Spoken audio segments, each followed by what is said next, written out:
Alright, y'all. If you're looking for them near-death experiences, did you know you can have one in your car?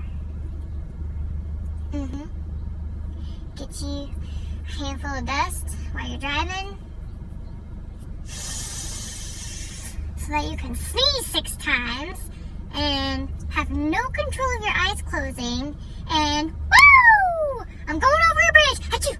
Achoo! How am I supposed to see when I'm doing this as I drive? I can't. Talk about near-death experience. There you go. It's great fun, but not for people with anxiety like me. Panicking.